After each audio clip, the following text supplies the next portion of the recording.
The 80s produced a specific kind of film that nobody in Hollywood knew how to handle, and the directors who made them pushed so far past what the industry considered acceptable that the fallout followed everyone involved for the rest of the decade. And every single one of them paid for it immediately, with ratings battles lost, careers derailed, and films pulled from theaters before most audiences had a chance to see them. Paradise is the film where a 17-year-old Phoebe Cates finished shooting in the Israeli desert, returned home believing she had negotiated exactly which scenes would show what, and then watched the finished cut to discover the producers had hired body doubles to film explicit close-ups without telling her. The story follows two teenagers who survive a brutal caravan massacre in the Victorian Middle East, flee into the wilderness with nothing, and eventually find a hidden oasis where their friendship slowly becomes something neither of them expected or understood. What they were actually building around that premise was a $3.5 million attempt to out-exploit the Blue Lagoon, filmed outside American jurisdiction specifically to avoid the legal questions that would have shut the production down before it started. The thing that makes it genuinely hard to sit with is not the content itself, but the architecture of the deception. The way every decision from the location, to the body doubles, to the marketing, was designed to give the appearance of consent while systematically removing it. Cates refused to promote the film, spent years describing the experience as a professional betrayal, and pivoted so aggressively toward comedic roles that most people who know her from Fast Times at Ridgemont High have no idea this film exists. Star 80 opens with a director who insisted on filming the murder scene in the actual house where the real killing happened, 3 years after the blood had dried on those same floorboards, because he believed the location would do something to his actors that no stage set ever could. It centers on Paul Snider, a small-time Vancouver hustler who manipulates a naive young woman named Dorothy Stratten into nude modeling, engineers her rise to Playboy playmate, and then watches Hollywood absorb everything he built her into while slowly cutting him out of the picture entirely. Mariel Hemingway was 21 when she underwent breast augmentation surgery before Foss had even cast her, using the physical transformation as an audition, and the decision drew significant attention at the time as another example of the exploitation of young actresses that defined the decade. Eric Roberts stayed in character as the manipulative, volatile Snider for so long and so completely that the crew stopped separating the actor from the role. The Academy steered clear of him during awards season, despite near-universal critical praise, and the industry spent the next several years treating him like the man he had only been playing. Hugh Hefner sued the producers, claiming the film unfairly damaged the Playboy brand by associating it with Snider's pathology, a lawsuit that was eventually dismissed, which is the kind of detail that tells you more about the decade than anything in the film itself. Dressed to Kill arrived in theaters in the summer of 1980 with an X rating, a commercial death sentence that meant newspapers wouldn't run the ads, forcing Brian De Palma to make frame-accurate cuts to the opening shower sequence and the elevator murder just to get the film in front of an audience. It drops you into the life of a frustrated suburban housewife whose afternoon encounter with a stranger ends when a razor-wielding blonde attacks her in an elevator, leaving a street-smart call girl as the only witness and the prime suspect, forcing her to team up with the dead woman's teenage son to find the real killer. The shower sequence that opens the film featured a 19-year-old body double standing in for the 48-year-old lead, a deception De Palma never disclosed in marketing. And when the substitution became public, it sparked a wider conversation about what Hollywood was actually asking aging actresses to compete with. Feminist groups picketed theaters nationally, labeled The Elevator Murder a glossy snuff film, and dragged De Palma onto talk shows to answer for his alleged misogyny. A backlash so loud, it became a national news story, while simultaneously driving audiences into seats to see what the fuss was about. The unrated cut became a legendary bootleg. The controversy permanently branded De Palma as a provocateur in academic circles, and the whole episode confirmed that the MPAA's cuts had done more to market the film than any campaign the studio could have bought.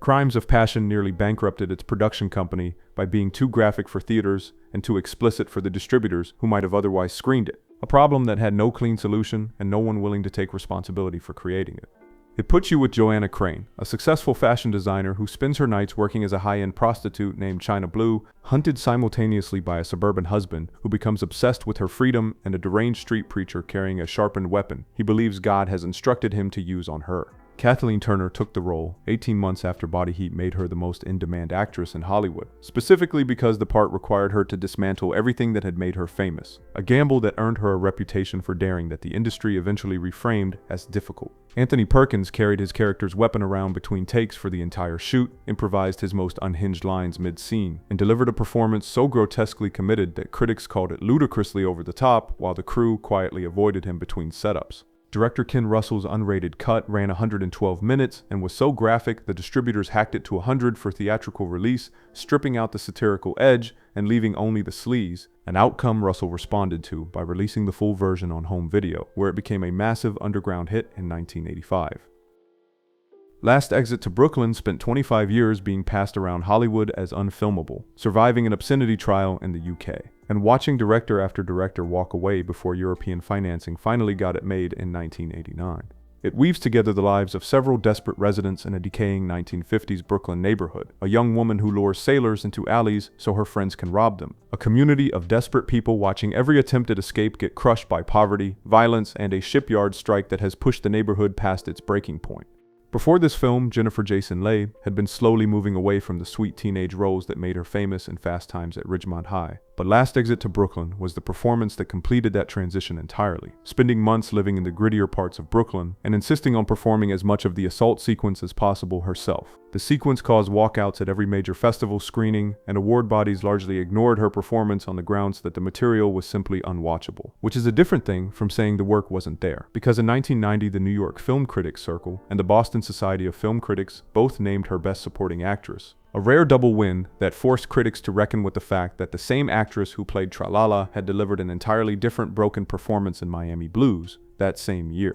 The $17 million budget transformed modern Brooklyn back into its 1950s counterpart, hired actual out-of-work dock workers as extras for the strike scenes, and still failed to find a substantial American audience when it opened. The film became a massive critical success across Europe, proving there was an appetite for uncompromising American stories that Hollywood had spent 25 years being too afraid to tell. River's Edge was based on a real 1981 murder in a California town where a 16-year-old strangled his girlfriend, invited at least 10 classmates to view her body over 2 days, and not one of them called the police. It centers on a group of teenagers who react to their friend's murder of his girlfriend with a chilling lack of emotion, treating the body on the riverbank as a social complication rather than a tragedy, while the only adult they turn to for advice is a hermit drug dealer who murdered his own girlfriend years before. Crispin Glover arrived on set with a fully formed, eccentric interpretation of his character that terrified the director and producers into serious discussions about firing him and reshooting every scene he was in. But Keanu Reeves and the rest of the young cast defended him, arguing that his manic energy made their character's apathy look even more convincing by contrast. Dennis Hopper fueled his performance on personal experience with addiction, insisted on staying in character between takes, and made the young cast genuinely uneasy around a prop gun in a way that the low-budget production had no real infrastructure to manage. The town the film was based on was so outraged by the production reopening the wound that the local mayor attempted to block it from playing at the cinema there. And critics accused the filmmakers of exaggerating the town's sleaze for profit, while Glover still walked away with a reputation for being difficult that followed him all the way to his falling out with the producers of Back to the Future. Cannon Films spent $7 million on Bolero, watched the ratings board hand it an X, and made the decision to release it unrated in the hope that notoriety would do what advertising could not. It follows a sheltered young woman who graduates from a British boarding school with one goal: traveling from Morocco to Spain in search of the perfect man to facilitate her sexual awakening, eventually landing in a Spanish bull ring where the film's climax nearly became a real-life tragedy. Her own husband directed every one of her nude scenes, convinced Cannon Films the project was sophisticated erotic art, and watched critics respond by calling it a vanity project so hollow it turned a global icon into box office poison overnight. The unrated release strategy that Cannon hoped would save the investment instead killed the advertising reach, limited the theater bookings, and returned only $8.9 million against the $7 million they had spent. The film swept the Razzie Awards that year, taking Worst Picture, Worst Actress, Worst Director, and Worst Screenplay in a single night, and major studios responded by quietly removing Bo Derek from any future consideration for mainstream productions.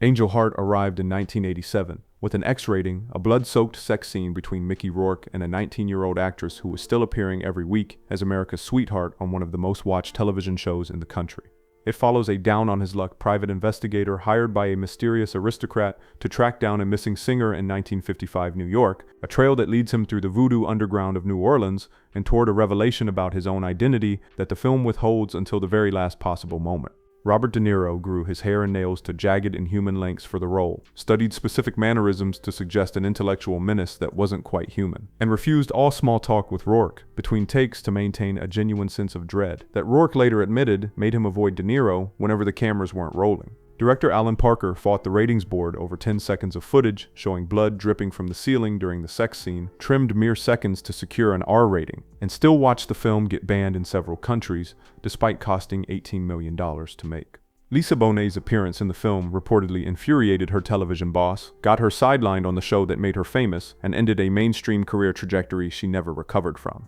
The unrated version became a legendary home video rental, recovering on tape the $17 million the theatrical run had failed to earn back.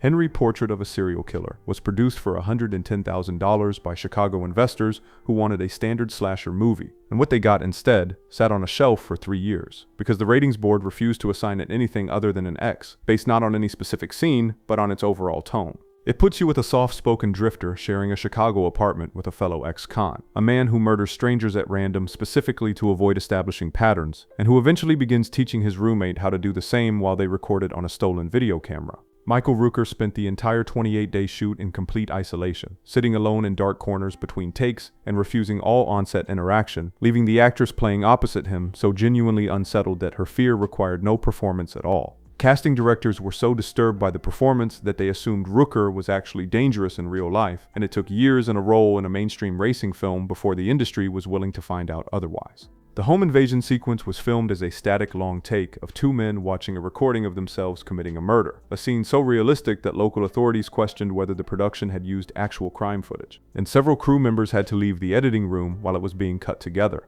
The film eventually released unrated as a badge of honor, earned over $600,000 in limited release, and permanently changed how horror used found footage by removing every trace of fun from the format.